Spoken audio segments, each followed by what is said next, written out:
Hello everyone, welcome to the training video. In this session, we will cover the input value and balance definition sheet. Let's begin with the input value sheet. This defines how the value of the component will be entered or tagged in Payroll. It is mandatory filled and must match the input value defined in the system. The first column here is organization. In this example, we have selected Sonic Venture. As I explained earlier, if there is only one organization, the user can enter data organization-wise. But if there are multiple organizations and the component values remain the same, then the value can be defined under the star organization. Next, we have the component type column. Here we pick the component names from the header tab defined in the component definition sheet. This helps prevent spelling mistake or spacing error. For example, I have selected gross salary followed by basic salary. Now let's move on to the input value column. This is where we define the type of value for each component, such as amount, pay value, and so on. Amount is used when the calculation depends on the number of present days, joining date or exit date, whereas pay value is used when the value is fixed and does not change based on the joining or exit days. In this example, for both gross salary and basic salary, we have created two input values, amount and pay value.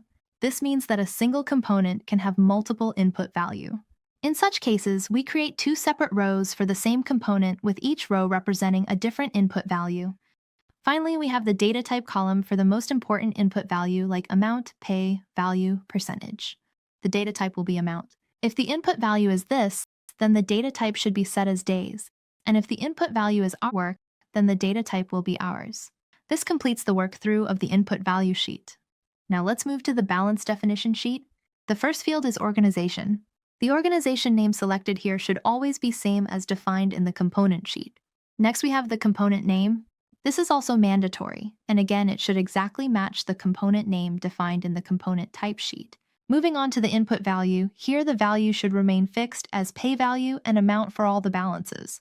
Column balances refers to the name in which the component value will contribute each month. The component value will accumulate into the respective balance.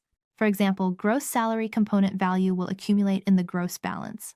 The basic salary component value will contributing to earning balance and basic salary balance and balance special allowance as shown in the template. After that, we have the add or subtract option. If you want the component value to be added into the balance, select add as given in column F. If there is a need to exclude or deduct the value based on the reporting requirement, then you can choose subtract. For example, in this case, I have selected add in the column so that component value will be accumulated into the balance. This covers the balance definition sheet. In the next session, we will walk you through the retro component and component charge sheet. That concludes today's session. Thank you for attending.